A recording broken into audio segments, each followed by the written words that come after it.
Hello, everyone, and welcome to the Mental Health Family Hour, the big three of mental health. Now, the big three, which myself and Dave have called, is anxiety, depression, and stress.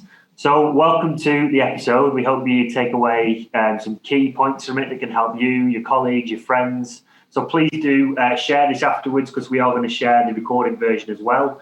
And please do wait to ask questions at the end of the talk. So, who are we? I apologise, I don't have a fancy background like Dave. Mine's all blank. So my name's Sam Tyrer.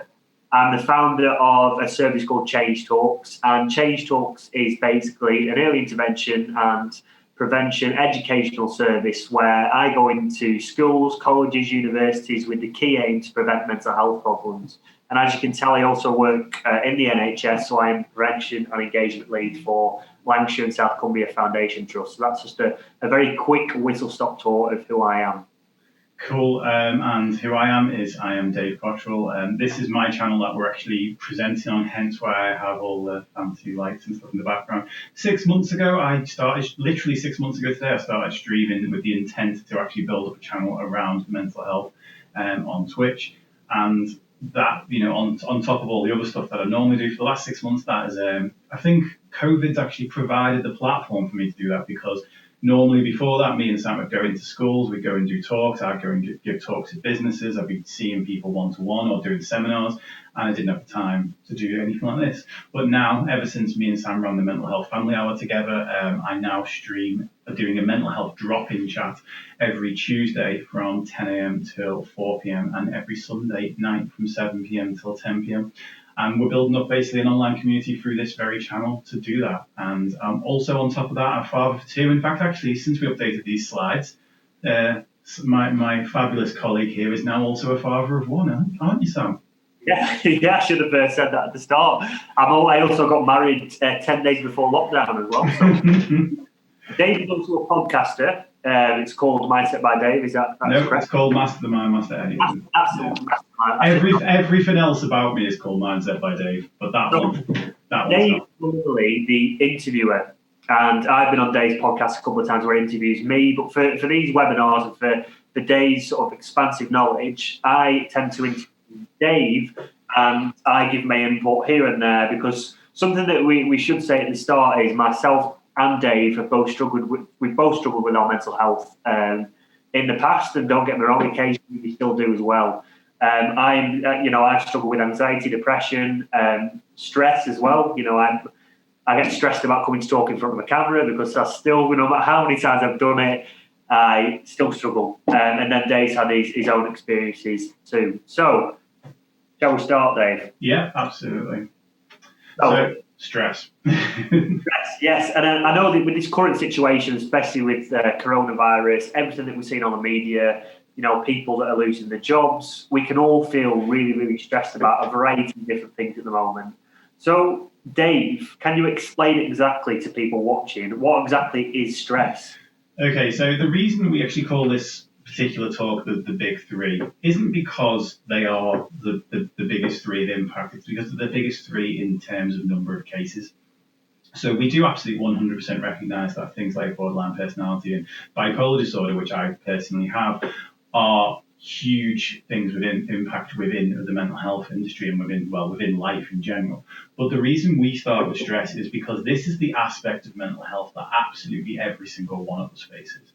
And the important thing to know about stress is that it comes from a lot of different places, and it comes in a lot of different varieties. What we often think of when we think of stress is, I'm so stressed with work, or I've got so many things on my to-do list. Like the picture we've got up on screen there, I'm carrying a lot of bags. And we think of it in terms of our to-do list, our work list. But there are other things that are actually stress as well. There's physical stress, there's mental stress, and there's emotional stress.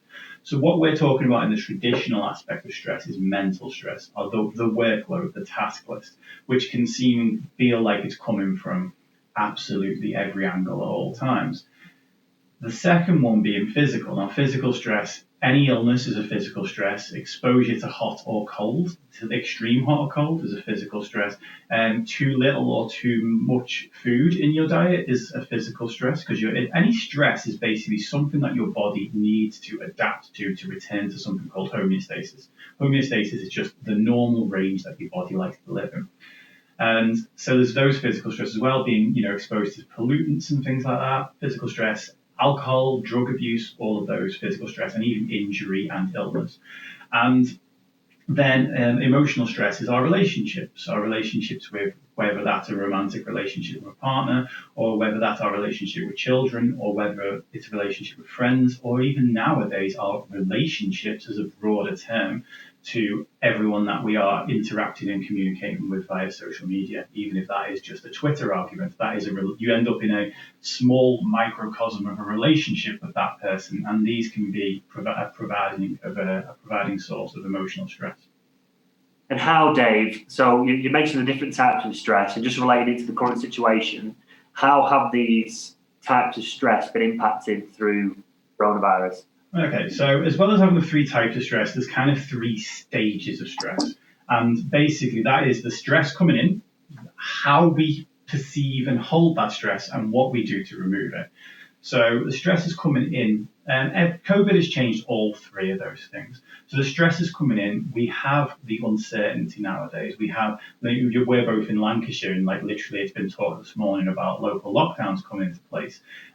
We know how it is totally and utterly impacted my business. It's impacted people, whether or not that person's been furloughed, or whether a person's self-employed, or whether a person owns a business, or whether a person just continued to work from home, or was able to work from home on full pay. There will have been changes within that person's life at that time, and that can be perceived as a stress. Your mind is trying to adapt to the new situation. Your mind is trying to adapt to the uncertainty of knowing what's coming next. None of us know when, if ever, this whole thing will go back to. We even don't talk about going back to normal anymore, do we? We talk about the new normal.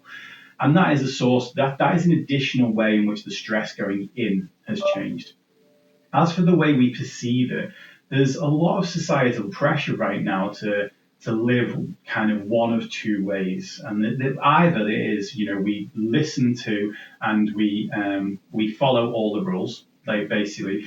And if we don't, we're considered by the group who do to be completely and utterly selfish, or you go the opposite direction. There's so many people arguing over whether things like masks are a safety mechanism or whether they're a control mechanism. And there's so much societal pressure to live a certain way that when we hear all these voices coming at us, a lot of the times, it can be really hard for a person to even know where they stand. We're told to act with common sense, but we're in a very uncommon situation. And let's face it, we don't act with common sense even when we're in a common situation.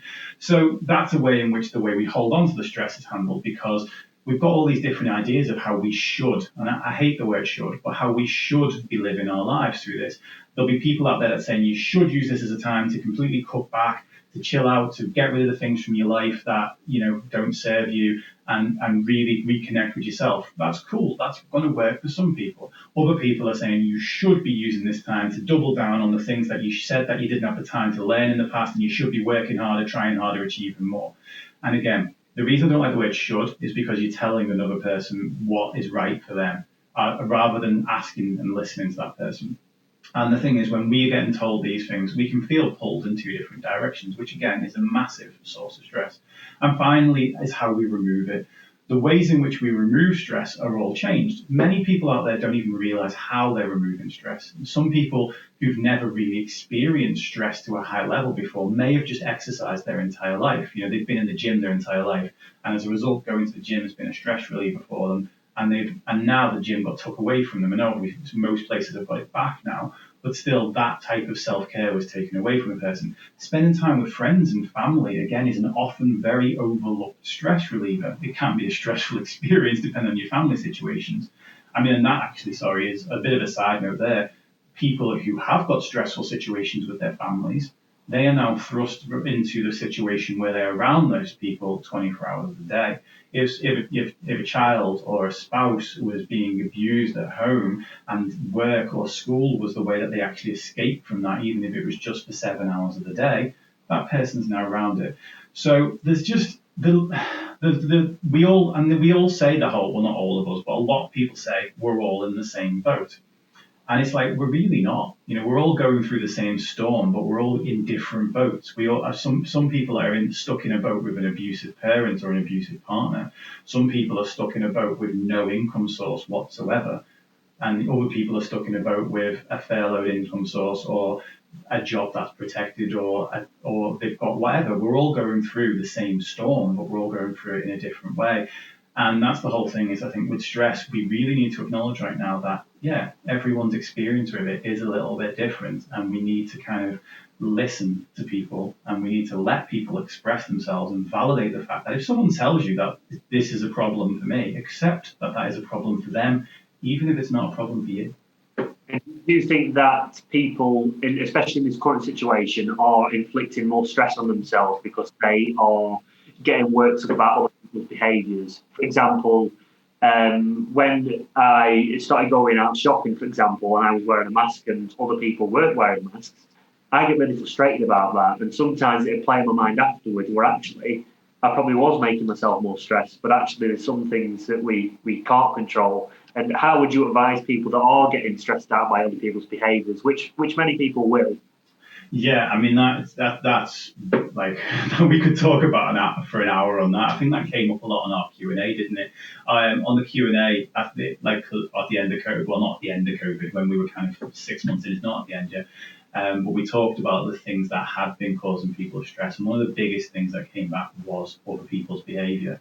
And ultimately, we have to. There's an expression I really like, which is tend to the part of the garden you can touch. It's like the thing is, there's two ways to deal with another person's behaviour, but we actually go with the third way. The two ways to deal with another person's behaviour are to confront it or to ignore it.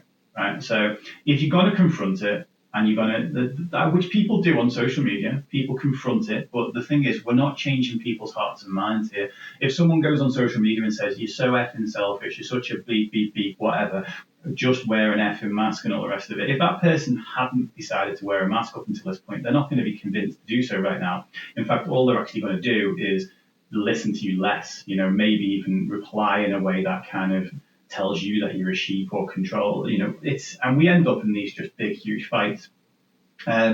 So in terms of confronting these things, the only thing you can really do is try and work towards getting policy changes put in place.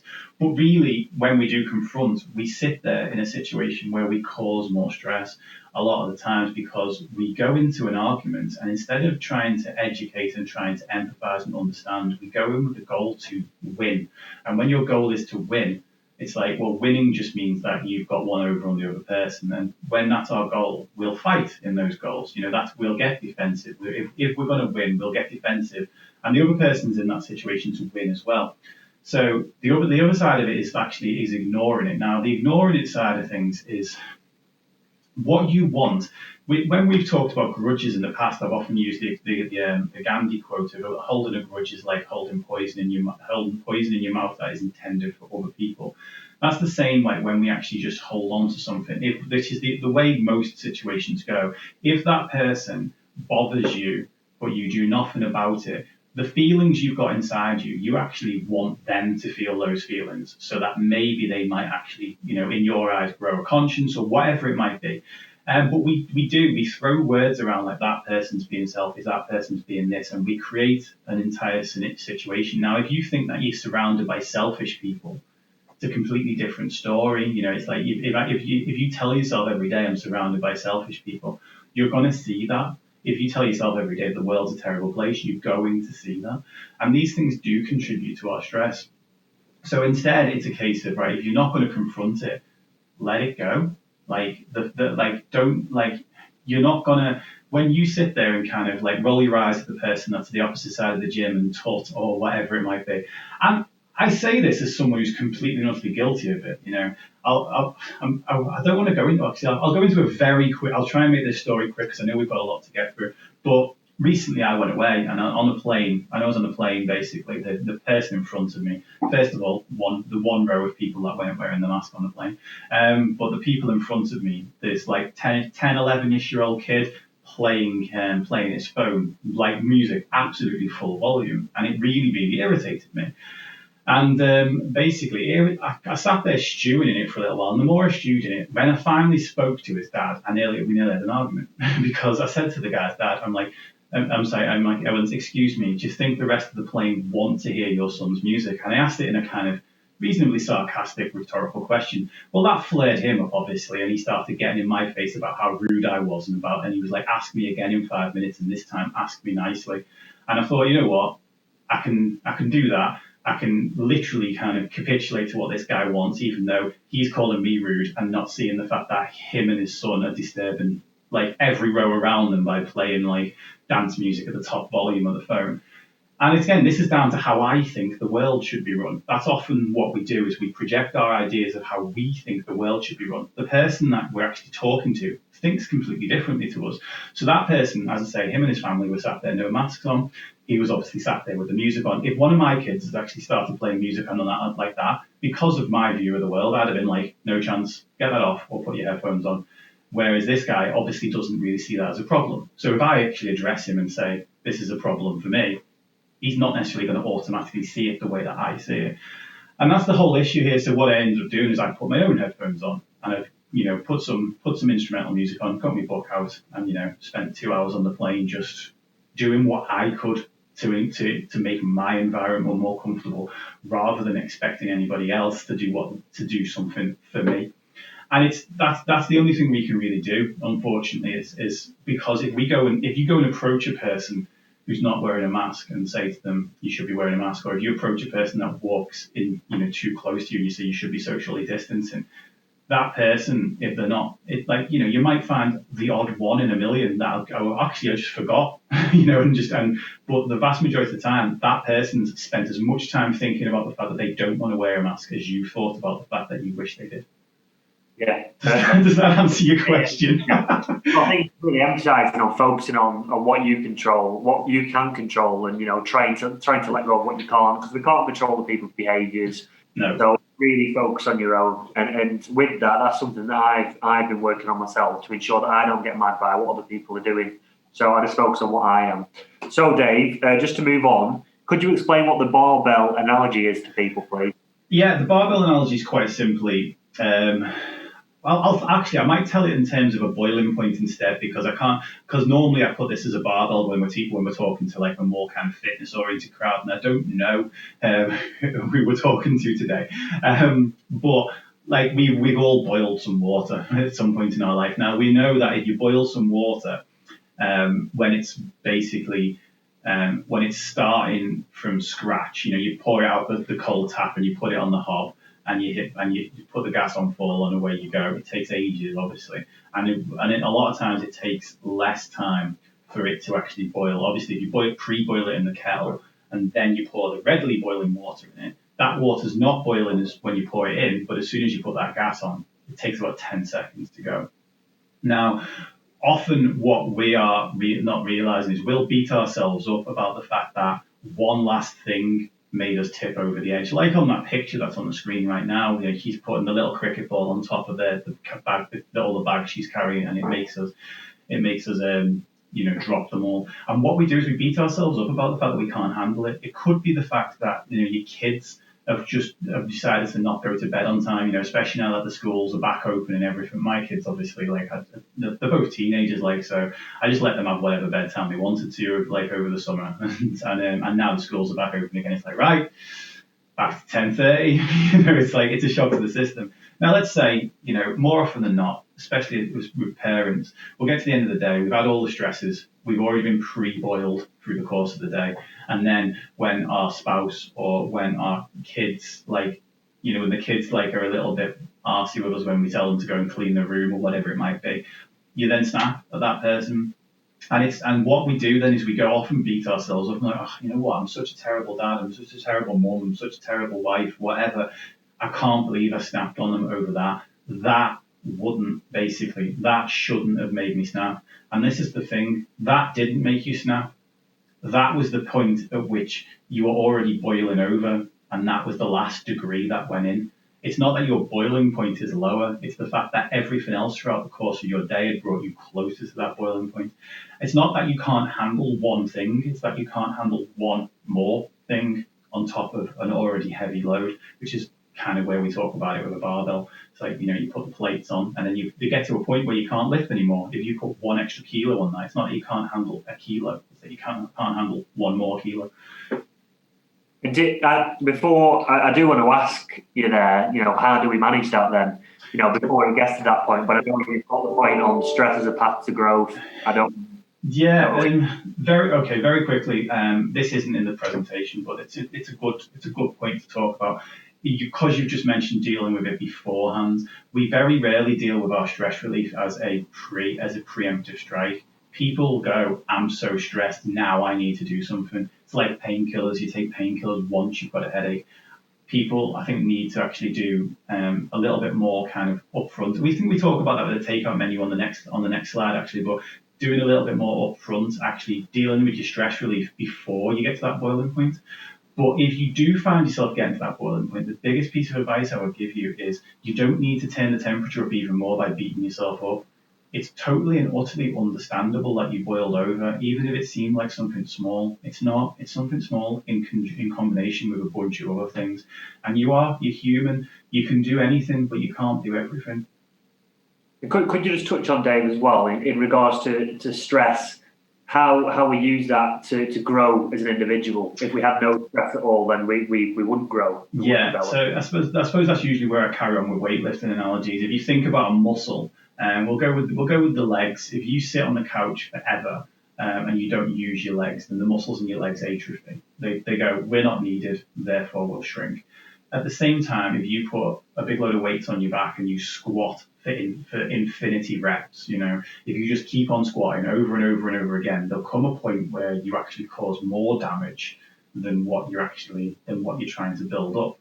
So and this is the thing, is that people, not just people, but society tends to go in this almost pendulum effect where people go into the whole, I need to do everything. I need to do more. And then they get there, and then when they do that, they burn out, and then they go, right, I need to do less. And we very rarely look at these things as a balance. If we do too little, then the same with mindset and with stress. Stress, every development that we get in life comes from stress, because it comes from our brain or our body saying, I've just been asked to do something beyond my capabilities. Now I need to adapt to be stronger. So if you're playing the piano, like, you need to pick a harder piece in order to cause yourself stress in that short term in order to get the development that you want. So this is what it says about comfort zones. Our comfort zones, we don't like, and again, a lot of self-help stuff out there says you always need to be challenging your comfort zone. You don't always need to be challenging your comfort zone, because at the same time as, like, if you go out and do that training, you want to work and you want to rest. You want to work and you want to rest. Same is true when it comes to our mental health. We want to spend time working on our mental health, but we don't want to spend 24 hours a day, 7 days a week working on our mental health, because it's hard.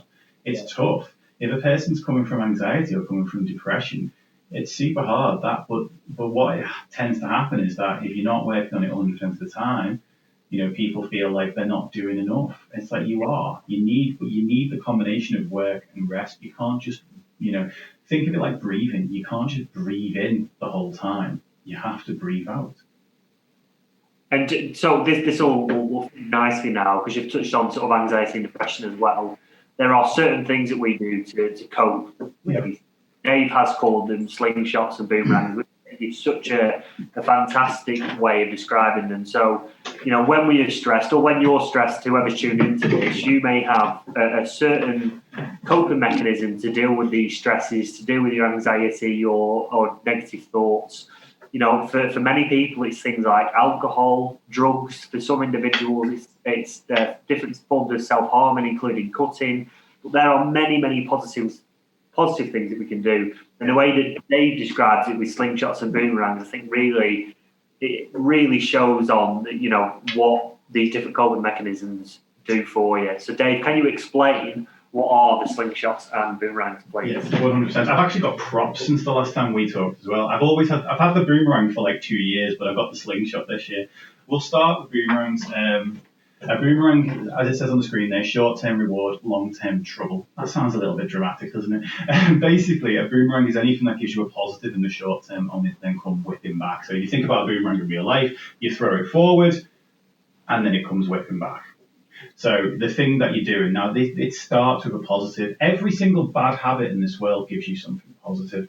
Biting your nails might give you a little bit of stress relief. Having a drink can give you stress relief, escapism. If all your friends drink and it's the only way to fit in, it can give you connection with your friends. Comfort food, control. It can be stress relief. Again, stress relief's kind of one of the biggies. Again, most common. And self-harm, as you mentioned then, it's like self-harm even. A person who self-harms is often experiencing an absolute ton of emotional pain in their head, but the physical pain that they cause themselves allows them to escape from that. Now, the thing is, the boomerang comes whipping back, and whatever you've kind of got away from you back with, let's say a person takes drugs in order to escape from reality, when that person comes back to reality, they not only come back to reality with all the problems they had before, but they've got to come down on top of it. They may have spent money that they didn't have in order to actually help with that habit. They may have lost friends in the process, and as a result, even though that boomerang is taking them forward in the short term, it's taking them further back in the long term. I spent a lot of my early life comfort eating. I was bullied heavily in school, and I'd go home. Everything was very stressful, but the biscuits made me feel good for a little bit. And I dumped biscuits in tea until there was no tea left to dump biscuits into. I called it eating a cup of tea, and I'd feel great. Actually, at first I felt great for like a couple of hours because the negative impact of it hadn't come to me yet.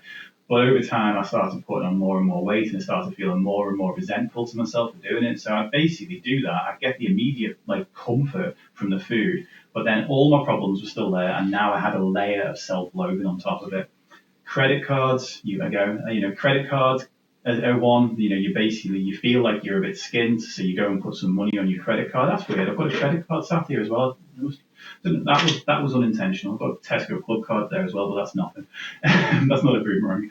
But you put some money on your credit card, and then you buy something, so you feel like you feel a little bit more out of debt in that moment because you've got a tangible thing in front of you to show for your money. But then your credit card bill comes through, and not only are you more in debt, but you've got the interest on top of that, so you're even further in debt. And even caffeine, I want to feel more awake, I want to feel more alert, which basically I want to feel more energetic. Someone will have caffeine, they'll take the caffeine, and then they'll go off and use all that energy. That it's not energy, it's a loan of energy, and later on they'll full on crash. Or it might even impact their sleep, so that then the next day they're even more tired. In fact, I said to my wife this morning, she's like, "How are you feeling today?" And I've just had a load of caffeine to train with, and I wasn't ready for another coffee. And I said to her, "I'm too tired for the day, but I'm too caffeinated for another coffee." So it's like, thankfully, once I start working and I've got momentum, I usually kind of bring it to the table. But when she asked me at that moment, I was like, probably should have taken the day off this morning. Probably should have had a sleep. So those are boomerangs. Slingshots the opposite. Can I just touch on something quickly? Just to mention, if you're watching this, just reflect on what you're doing within your weeks. If you work Monday to Friday, for example, and say you don't like your job, you're getting really stressed out with everything, or you're in a relationship that's stressing you out, and you get into Friday night, you get into Saturday. What are you doing to cope with that stress? I think it's really, really good to reflect on your own life, because sometimes some people don't actually realise that they're using certain things as a coping mechanism.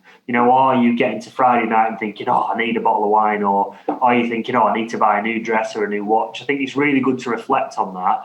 And then from this now, Dave's now going to talk about slingshots, which you can then look to try to incorporate instead. Yeah. There's some really useful tips and techniques that Dave will talk about now. Sorry, Dave, I just wanted to... No, it's good. It's a nice bit of homework. So a slingshot is the opposite. A slingshot, you pull it back, you put it under attention, and then you fire it and you get the reward later on. But you have to put effort in first. So this is the whole thing, is like, there's so many times now, these will differ from person to person. What is effort is not an objective thing. And this is again another one of those things that causes stress, is that people think of what is effort to them as therefore that should be effort to everyone else, and what is easy to them should be easy to everyone else. It's not true. Effort oftentimes is down to how much practice we've had at something. So when we've done something very well, me and Sam are both runners, and he's a bit more of a long distance runner than I am, but only just now. You've got 5 miles on me, I think now, haven't you? But basically, for us, we were literally just talking before we started. His longest run ever is 47 miles, and mine's 42, but he's going for a 75, is it?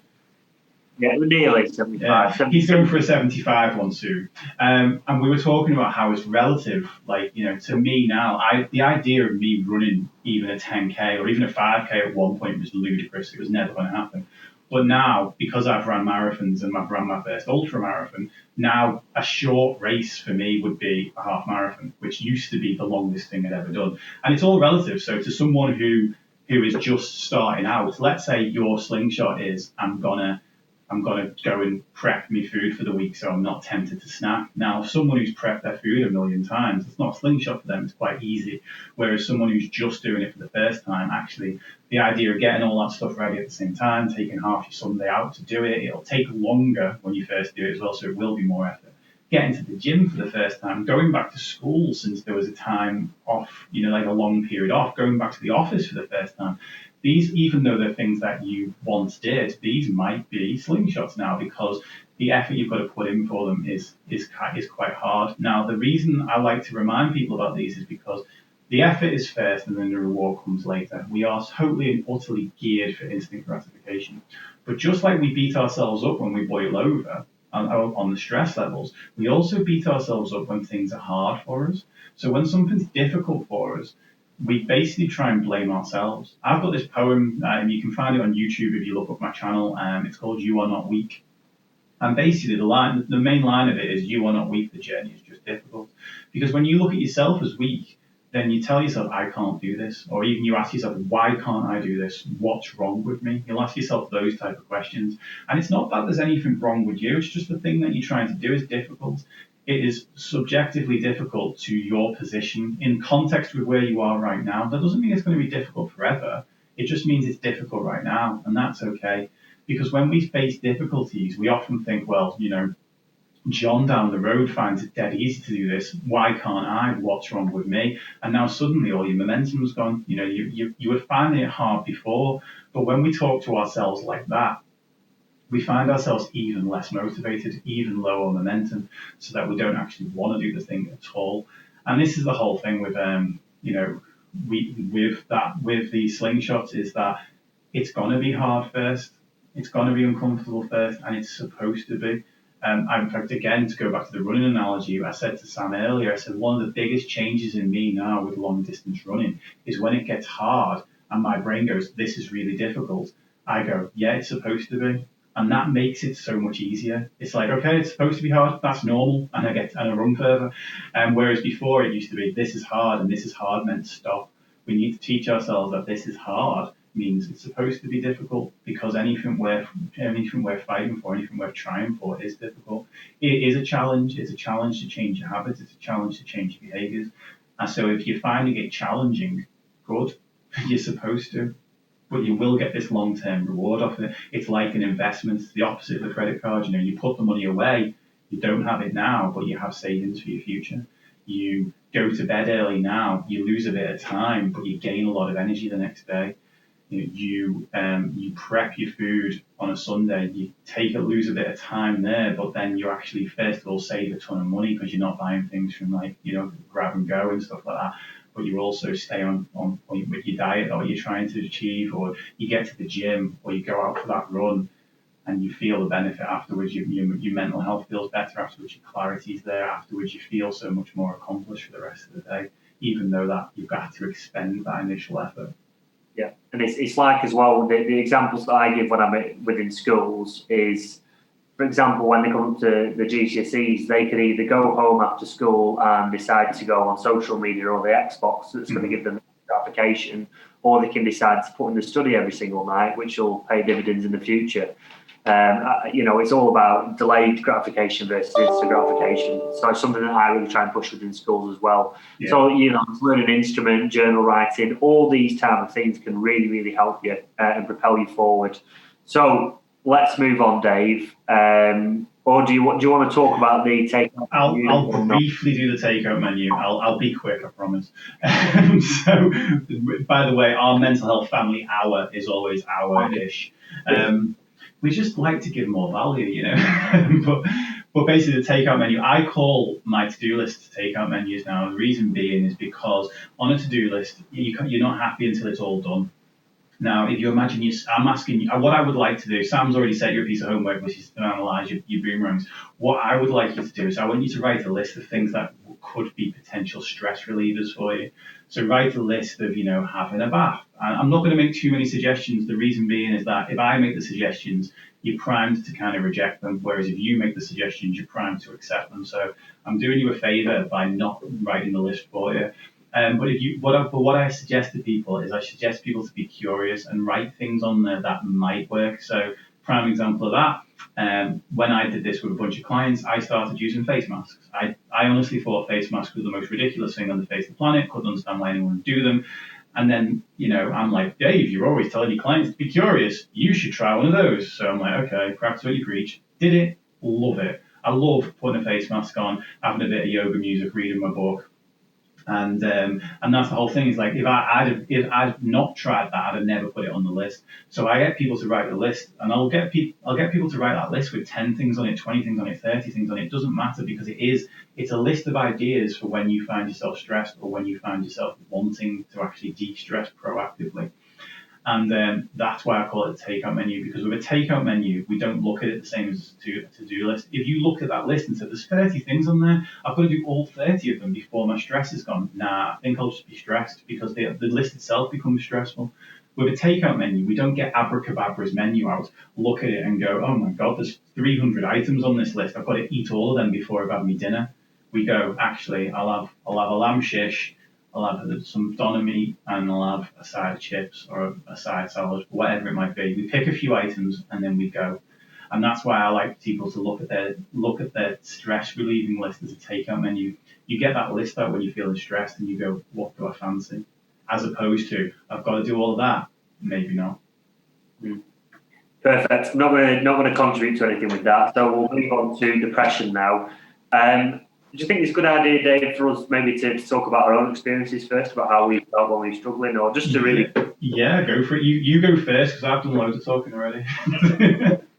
I have struggled with depression in the past. When I was 17 years old, I went through like a series of events which really impacted my mental health.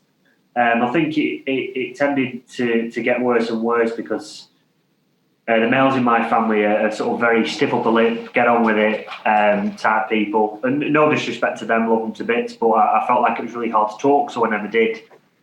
So I basically hid how I was feeling, and the way to describe it to all watching was, it was like I lost the love of doing things that I used to really enjoy. I struggled to get out of bed in the morning. It was like it started off as sadness, but that sadness just ended up being consistent every day. Don't get me wrong, there was occasional days where I felt like I felt that tiny bit better, but there was moments where I didn't really care if I woke up. And I ended up struggling with it for 4 years. I was never known to any service because in my mind as a young man, I thought it was weak to struggle. I felt like if I said something that everyone would give me abuse, give me stick, tell me to man up. And I also thought at the time, which is completely false, that if I went to see a doctor, it would impact my career, which I think is actually still quite a common thought in the younger age group. Yeah. I guess really, I just thought there was no light at the end of the tunnel. But obviously now, since then, I've managed to turn my life around and create a really good life for myself. So if you are watching and you are struggling, then please don't do what I do and hide it. Don't put on the mask every single day, because there are plenty of people out there to talk to, and I wish that's something that I did a lot sooner. So that was of my experience. Yeah, thanks for sharing that, Sam. is it okay if I tell my story in line with the points? Because I've just realised that my story follows this slide actually unreasonably perfectly. So obviously the top of this, we talk about a return to slingshots and boomerangs to scale.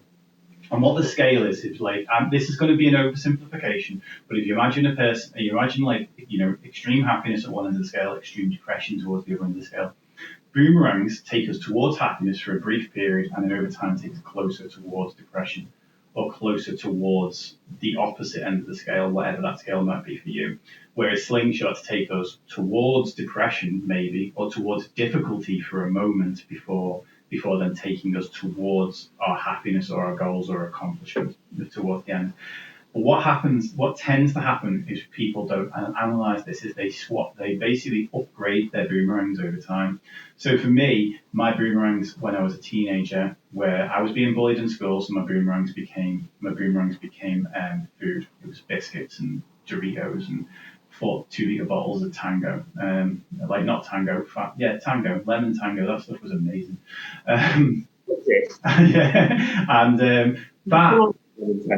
I don't know if they still do it now. I don't never see it. But basically that one, so each time I did that, it took me more towards depression, because now instead of being bullied in school for just, for putting my hands up and knowing the answer to questions, I was getting bullied for being fat. At that point, my self-image started dipping, and I just became further and further. And I did at that age, dabble with a little bit of self-harm, but I'm a very, very squeamish person, so that didn't sit with me at that age, thankfully. But it did take me to the point of being suicidal, and that's when I was diagnosed with bipolar when I was 14. I was placing antidepressants, and I think I moved out of that environment at 15, and I think if I hadn't have moved out of that environment, I'd have just continued going that way. Thankfully, I came up to Southport and my environment was better. I had a Scouse accent and a shaved head, so no one bullied me because they were all scared of me. And I made a ton of friends, and my life was better until I kind of just started, running through life in terms of trying to catch up with everything and trying to just, tick all the boxes. I got married really, really young, had my kids really, really young, and so on and so forth, and just wanted to reach toward that idea of what I'd spent that time in depression. So I wanted to kind of now go for happiness, and that was all I was going to go towards. But I was still depressed in that. I've never really dealt with the problems. I've never really kind of dealt with any of that. And then once you got all of that, my brain was like, okay, well, I've got all this and I still feel depressed. Because being depressed isn't about what you've got. In fact, I often say that, a millionaire that's got absolutely everything, all the success in the world, is actually probably at more risk of suicide than a person who hasn't got as much, has got enough to survive, but hasn't got everything they want. Because the person who doesn't got everything they want can at least say, well, maybe if I get that, things will be better. Maybe if I get that, things will be better. Whereas the millionaire who's got everything and has got, and has got all the success in all the world and everything, and still doesn't feel happy, that person's like, well, I've tried everything, and now the problem must be me. And this is so. I know I didn't exactly go off and be a hugely successful millionaire or anything, but I was someone who was achieving really well in life, but I was still depressed, and I didn't want to. Started using alcohol as comfort. Then I screwed up my first marriage, and then basically after I screwed up my first marriage, I started using drugs for escapism. And then, obviously, that took me forward, took me further back, took me forward, took me further back. Then I ended up, off the back of that, in quite a toxic relationship. But I used the reason that people often end up in toxic relationships is they're boomerangs again. That person gave me so much affection that I've not really seen in other relationships before. She was very poetic and spoke about how she felt about me, but she didn't back it up with being there for me and being dependable. In fact, she was a very, very chaotic person, and as a result, I lost a ton of friends off the back of that. And so I ended up basically looking for those escapisms. And the thing is, it says in the second thing there, you get to the point where it feels like your head's underwater. Now, when your head's underwater, the thing is, I was doing all the things that were boomerangs, but I started throwing out all the things that were actually good for me. So I threw out my good nutrition, I threw out my meditation, I'd already started seeing a therapist by that point, and I threw the therapy out. I threw the gym sessions out. I basically stopped doing all of the things that were slingshots because I didn't get I'd go to the gym and I was so depressed that I'd sometimes just sit outside the gym in floods of tears and not be able to go in. And that was at that point what people tend to do when that happens. They go, well, this isn't working anymore, and so I'm not going to do that anymore. And this is what I talk about with the analogy here. If you look at the screen, I know the image is quite small on that, but the top one is me stood in a box of self-care, and I'm in the shallow end of the pool. And the amount of self-care I'm doing there is keeping my head above the water. Therefore, I think it's working. Therefore, I do it. Then, not that the self-care doesn't work, but I've moved into the deep end of the pool for the second, the lower image. And once you're in the deep end of the pool, this is when everything in life is that bit harder. And instead of kind of feeling great at the end of a workout or a good meal or a meditation session or whatever your thing is, going to a dance class, you feel miserable. And I actually learned the word for this morning. It's called anhedonia. Anhedonia, yeah. And basically, you begin to think that it's never going to work. Therefore, things do still work, but you think they're not going to. Therefore, you don't do them. I learned a lesson from that off a podcast called the Richard Nichols podcast this morning. And so that was kind of where I was up to. And at that point, I was just isolated from absolutely everybody. Like, my friends weren't speaking to me because of what I'd done to be in this relationship. My family weren't speaking to me either. And I had my kids, but by that point, I was literally looking after my kids, and I was lying on the couch in floods of tears, like just unable to look after myself, unable to look after them. And again, when you can't handle one more thing, you feel like you can't handle anything. I couldn't handle properly cooking for them. It's not that I don't know how to cook; it's that I've totally forgotten how to because of everything else that was going on. So I'd just take them out and get them junk food, and then I felt like the worst parent in the world because I couldn't handle the simple task of cooking for my children. And this is how we get into Beck's Triad, which is the next part on it. And Beck's Triad is something that a suicidal person, they have these 3 lies that they tell themselves. And the lies that are listed there is about the self, the world, and the future. Now, the lie about someone's self is that basically that you're not worth anything. So basically, I'd started telling myself then that I was worthless, that I was a pointless dad, that I had nothing else to offer the world. And then from Sorry, I didn't quite catch Siri's that. listening in again. I should turn Siri off when we're on live streams. But I started telling myself that I was worthless. I started telling myself that my kids would be better off without me. And then the second lie is the world. The world is a terrible place, or nobody loves me, or no one's there for me. And I genuinely wanted, like, generally 100% believe that I looked at this picture that had come up on my time off with all my friends from the year before, and none of them were still in my life at that point. So I was like, none of them care about me. And then the third one is about the future. And the future is that it's always going to be this way. So whenever we feel like it's always going to be this way, you magnify everything you're feeling by eternity. It's like if I said to you, Sam, like when we talk about running, if I said to you, you've got to run an extra 75 miles now, it's relative to what you've done before. But if you say to someone, right, okay, the one I like to use is the glass. You hold this glass. It's like, okay, how much does this glass weigh? It's like, well, for 5 seconds, it doesn't really weigh anything. But if I hold this glass for 5 minutes, it's going to start getting quite heavy.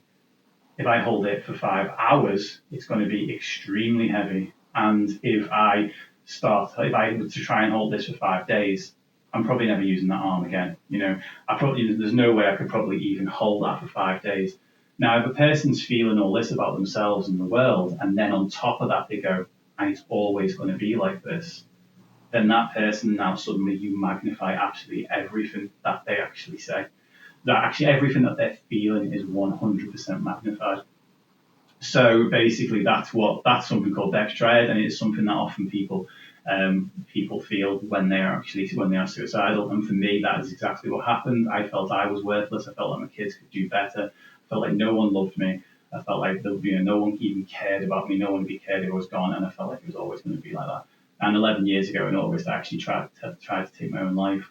And off the back of that, I actually ended up reconnecting with one of my best friends from that situation, and basically, like, he helped me a little bit, but I still wanted it all to be over still, and it wasn't that I didn't have anything in life. It's that the distortion in your own head stops you from being able to see it. It's like it's not that you don't have anything. It's that you can't. It's actually that word I learned today, anhedonia. It's like you can't see the happiness in it. You can't ever see an idea that would be happy again. And and that was 11 years ago. And I watched this film called The Diving Bell and the Butterfly. And on The Diving Bell and the Butterfly, there's this true story about a guy with locked-in syndrome, and he's at the beach with his kids, with all in the wheelchair, all the wires and stuff are attached to him.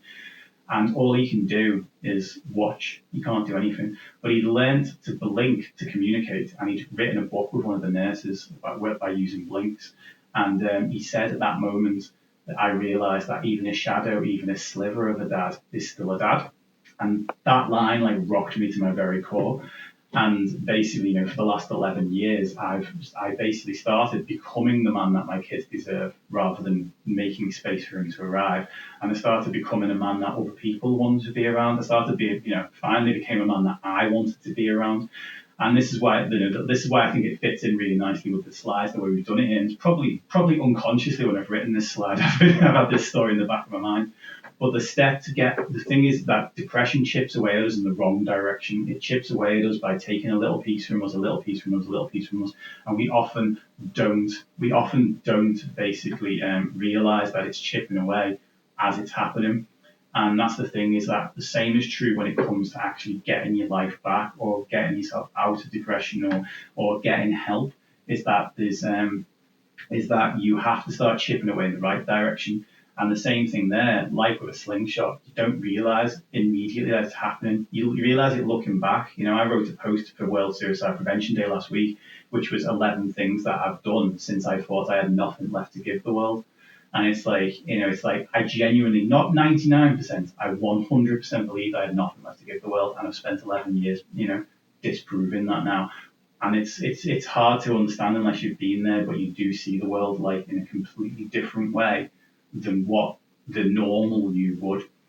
But I talk about this idea of baby steps and happy dances. And a baby step and happy dance is you take the small victory. If you are watching this and you are suffering from depression right now, chances are that instead of going out and doing a full day's work, the hardest thing on your list right now might be getting out of bed, might be making yourself some food. It could be something really, really little. But we don't want to treat it as if it's little. We want to actually celebrate it as if it's something huge, and that's where the happy dances comes in. We take the baby step, we do the happy dance. We take the baby step, we do the happy dance. So the happy dance being you give yourself some credit for what you've done. If we think about how when a kid learns to walk, basically parents don't go over and rugby tackle them when they don't make it across the whole floor and say don't bother doing it until you can walk fully. We cheer a lot, basically. We cheer for them every single step of the way. We big them up, and that's, we've never been taught to big ourselves up. We've been told to actually bigging ourselves up is we've been told that bigging ourselves up is wrong or is self-centered. But we need to, because we're looking for self-esteem. It's not self-centered, it's about self-esteem. Yeah, and I think it's really, really important to not compare your successes to other people's, because we're all different, points in our life. So, like Dave said, I've been to when I look back at when I was really struggling, making my bed, getting up that day was a big achievement then. Whereas, where I'm at now, everything's slightly different. So don't compare where you are in your journey to somebody else's. Ensure that you do celebrate what you've done today, and don't knock it by thinking, oh, they've done this, that, especially in lockdown. You talked about people being creative, people have designed new things in lockdown, where don't compare yourself to that. If getting up and brushing your teeth has been a really big achievement for you today, then do celebrate that. I think it's really, really important. So please do not compare. Yeah. Shall we move on, Dave, to anxiety? Yes, let's do it. So can you, many different types of anxiety, and can you just summarise what anxiety is? Oh, okay. So there are definitely many different types of anxiety. The easy summary, but it doesn't quite fit every type of anxiety, is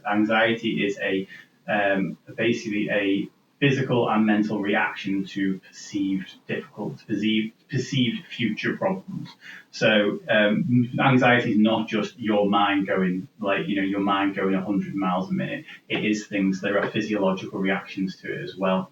So you will get you'll get sweaty palms, you will get things like a racing heart rate, you'll get things along those nature. So there are physiological reactions to it as well. Sometimes a person may notice that they are anxious by their physiology before they notice that they are anxious by their having anxious thoughts. So it's not always a thinking process. Thinking is involved, it's just not always consciously there. And when does anxiety become an issue for someone? Because being anxious in certain situations is completely normal. Going on first dates, maybe going on a roller coaster, all these type of things. It's normal for us to feel like that. So when exactly for an individual does it become where they need some further support? Yeah, I mean, absolutely. I suppose it's obviously when it becomes to the point where it's stopping you from being able to do your day-to-day things, or when it's just beyond a certain level of discomfort for you. It doesn't need to get to a point where it interferes with your work or your social life. That's the whole thing. It's normal to be anxious is probably the wrong word. I mean, anxious used to mean, if you look at the dictionary for anxious, it actually says excited about something. It's definition number 2. So I remember listening to Oliver Stone in an interview recently. He said, I was really anxious to meet this actor. And he didn't mean he was nervous about meeting this actor. What he meant was he was really looking forward to it. So, and anxiety usually is about looking forward. And I say usually, it's not always. There's that old kind of quote, which is if you're depressed, you live in the past. If you're anxious, you live in the future, live in the present. And that's, it's useful. It can be an oversimplification at times, but basically it is useful. Mounty, could you ban? Yeah, thank you. I was going to say there was someone spamming in the chat, and I basically just needed him banning, but it's done, dealt with now. Thank you. So yeah, basically anxiety. That was when that became a problem for me. But essentially, it's a case of when it does interfere with areas of your life, because it's actually natural. It is natural to worry. It is, and it's natural to it is natural to have fear. It's natural to kind of be concerned about future things. It's natural to want to prepare. In fact, actually, if we look at the little image on it, it says, when I'm anxious about something, what my mind wants me to do. Anxiety, your mind wants you to do something. Your mind wants you to actually prepare for the thing that you're actually doing. But what it causes us often to do is panic. We look at it, the thing that we're anxious about, and we oh my gosh, I can't handle this. And then we go into maybe a boomerang, we go into escapism, we try and avoid the situation. And whereas actually the anxiety is there telling you this, it's telling you a situation where it could be useful. And we'll get into that a bit more on the anxiety list. Yeah. And so do you want to touch on what exactly you mean by new visualization? Okay, so the visualization, I thought that was the YouTube analogy is there. Oh, new visualization. Basically, we tend to actually go into the worst case scenario of what we're actually doing. So in terms of when we think about the future, we're not getting anxious about everything going right. We're getting anxious about everything going wrong. And what happens then is we play that visualization inside our own head.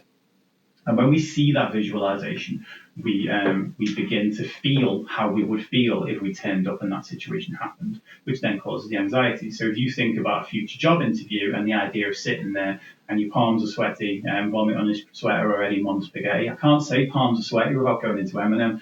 It's a problem. I need to get that part of my brain reconditioned.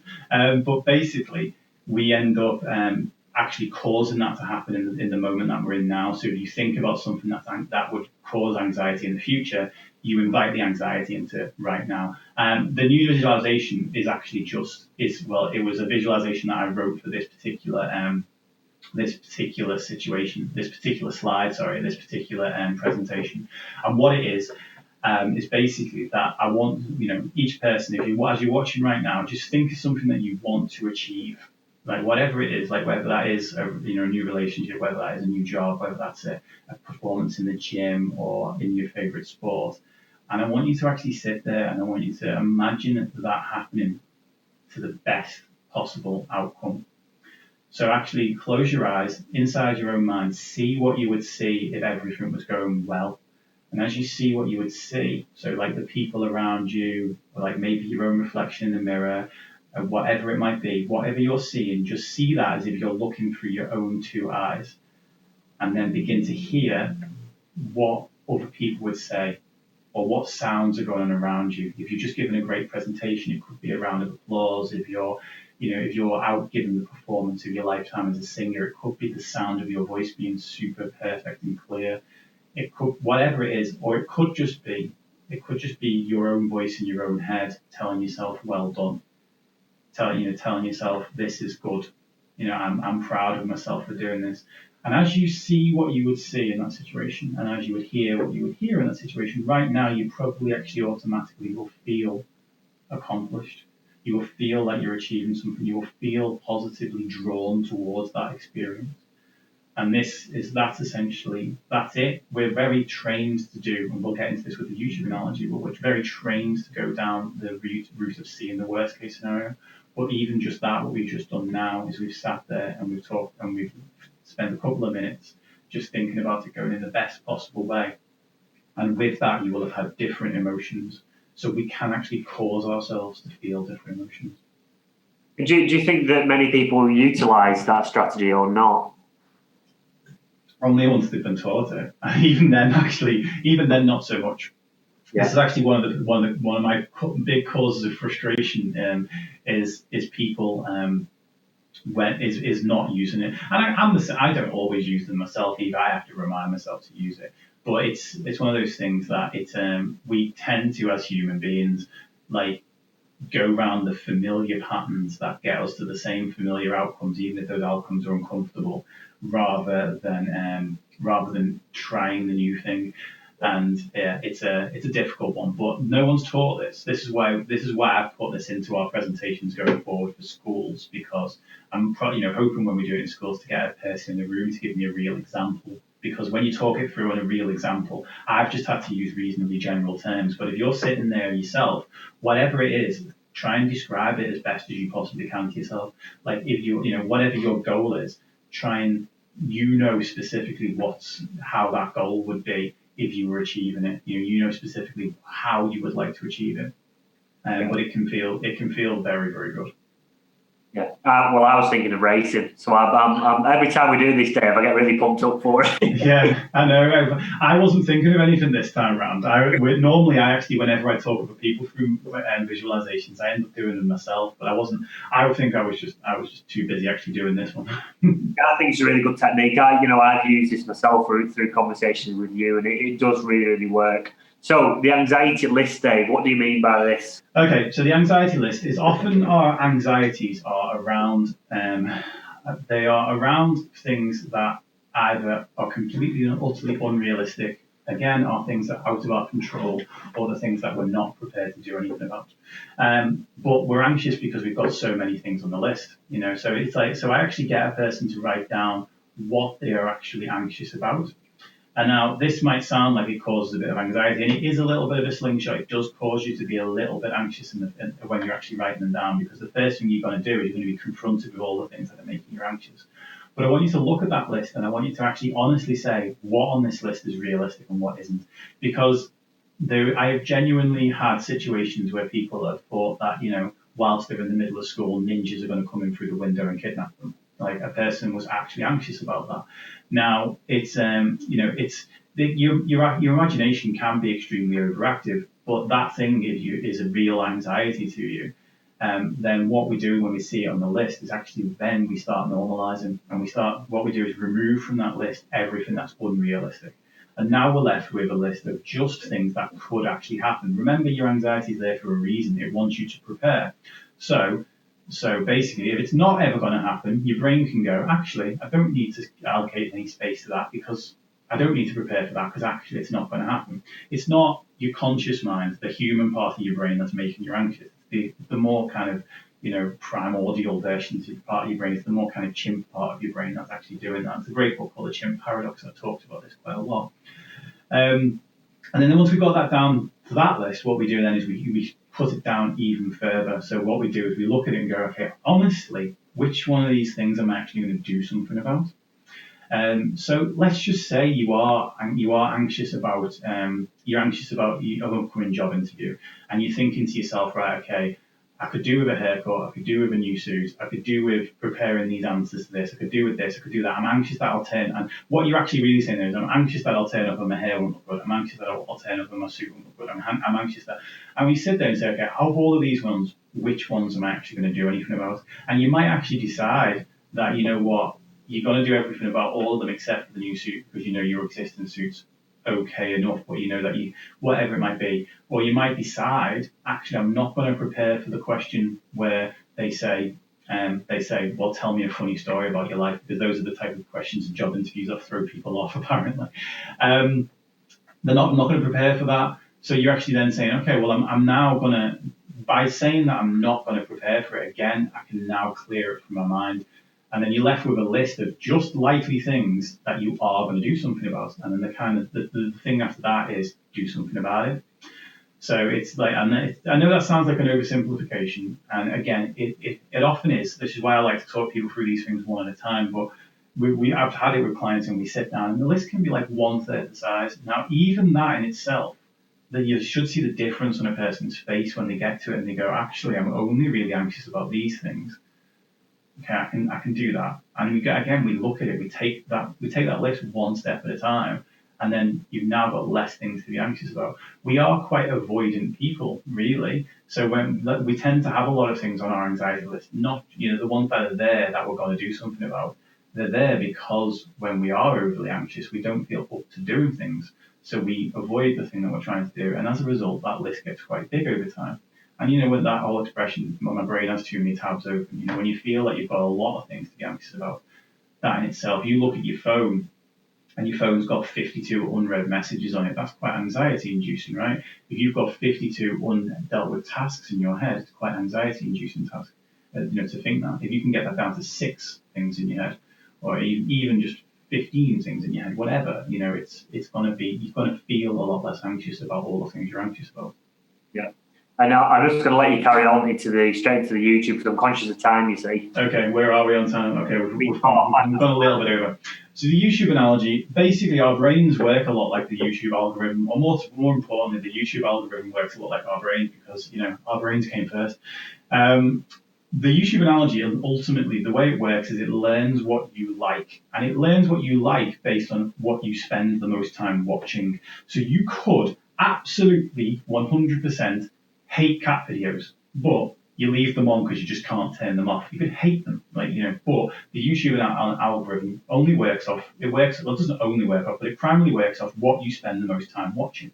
Your brain does that too. So if you spend a ton of time watching the worst case scenario in your head, then your brain gets really, really good at that. So let's say I start watching Dave messing up this presentation. That's what I'm watching up here. And that's the thing. We don't go into, when YouTube's on, we don't put something on that we absolutely hate and go, ooh, popcorn, sit down, watch it. We don't watch every single second of it. If you came home and on TV was a film that you can't stand, you don't sit there and watch it, watch every second of it. But when there's something that we're anxious about, we sit there and we watch it as if it's the most captivating film of all time. So I sit there and I watch it all the way through to the end, every single second of Dave messing up this presentation.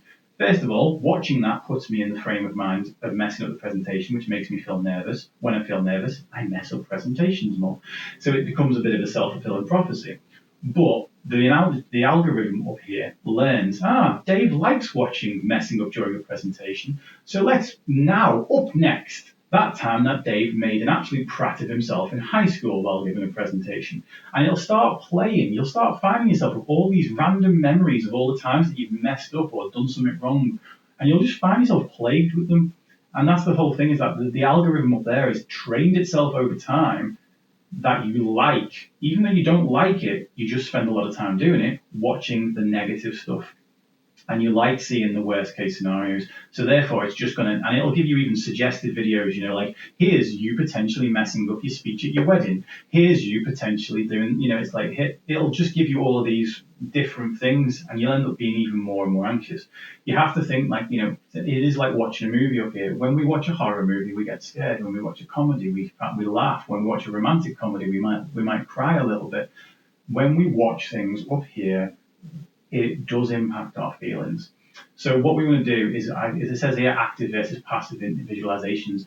Our visualizations, like Sam said before, does anyone actually do this? It's like, well, no, because it's an active visualization. The ones we've just talked through, when it pings one up in your head and you watch it, that's a passive visualization. So you're watching that because it's just there. Whereas to make the best case scenarios, like what we talked about before in that visualization, we have to sit there and do that actively. Now, it carries on working the same way as YouTube. You might sit down and go, right, okay, I'm going to watch Dave giving the best presentation of his entire life. And I'll just settle in. I'll be like, here I am, I'm talking clearly, I'm breathing well, I'm standing nice, my body language is great. And the next thing, ping, advert. And the advert will be, here's a video you might want to watch. It's Trading 212 probably, and they come up in my ads all the time. But it'll be like, here's something else. And it'll try and distract you and take you over there. The ads from the stuff that you're used to watching. And you have to then go, right, close the ad, back to where I was. Where was I? And you may find that as you sit there and do that visualization, you get distracted 10, 15, 20, 1,000 times. That's normal, right? But it's because we've never done this type of work before. And it is worth kind of like sitting down and maybe even writing it out, maybe even recording yourself and doing it, which might sound a bit weird to some people, but actually recording a little guided meditation of talking you through it, because as you get talked through it, it brings you back. But you sit there and you go, right, okay, I'm doing the presentation. I've just gave that point. People over there have had a little laugh at the joke and all the rest of it. That person's nodding along to the fact that what I've just said has resonated with her. I'm seeing that go well, seeing the applause at the end, having a lot of Q&A at the end and all the rest of that. And you see it all going like that. And honestly, even just doing that brief version of it now, I suddenly feel even more confident. It's lovely. It's a wonderful feeling. And then what we do over time is we keep going back and back and back. I do this every night now. I literally go to bed thinking of the best case scenario of something every night now. That has been something I've been doing for about a month. And I'll see something going well. And because I stop making, it helps me sleep if nothing else as well. Sometimes it's a bit too exciting, but it helps me sleep. And obviously, as a result of that, I start knowing and associating that, and I'm training the algorithm up here. No, you thought that the negative stuff was what Dave wanted to watch. I'm going to tell you what Dave really wants to watch. And if anyone has any questions, can you start typing them into Twitch stream now before we on the final sort of trick that Dave advises people to do if they start to feel anxious, which is something that Dave's educated within school, and I think it does really, really work. So, Dave, have you got the juggling ball? Or are you? I've got a beanbag.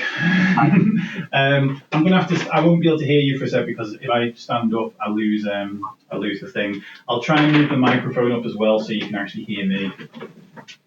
But basically. I'm wearing some funky shorts as well. Whenever I do this, I'm always wearing funky shorts. So basically, the juggling ball trick is it's a trick where we talked so far about how anxiety works on this language center of your brain, and it works on us telling ourselves stories of things to be worried about, telling ourselves stories of things to be anxious about. And that thing can play havoc, and as it does play havoc, it creates these worst case scenarios for us. Now, the movement side of our brain and the language side of our brain, I've lost Sam's video, but his name's on screen, we're okay. The movement side of our brain and the language side of our brain, there he is. They can't work together so well. So you may find that if you actually go running, or if you do some exercise or do some yoga, it actually relieves the anxiety, especially at first when you're just learning the movement, because the movement side of your brain's working and it's taking resources from the language side of your brain. So this trick works really well for that. And what you actually need to do, you need to get yourself anxious, which sounds like a really bad idea, right? But you need to get yourself anxious in the first instance. Not 100% anxious, but think about something that makes you like a 7 or an 8 out of 10. Once you've got that thing, you'll start feeling the anxiety now. And I know that sounds like a really bad idea, but in order to put fires out, we need to start some fires. So what you're going to do then is you're going to get your juggling ball or equally softish object, nice weight to it. Don't use your phone. Someone used the phone once, broke it. I'm not liable if that happens. You are. So basically, you get this item and you want to make like a Newton's cradle. So what you've got your 2 hands And then from there, the one that's in the middle without the ball or the beanbag is going to stay still. And the one that's got the bag moves in a big sweeping arch like this.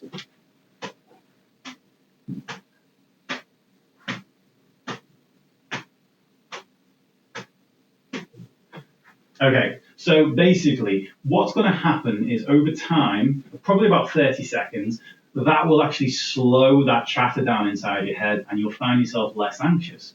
And what you're going to do then is you're going to actually go back into the thoughts, make yourself anxious again. Now the anxiety will go back up and then off you go with the ball.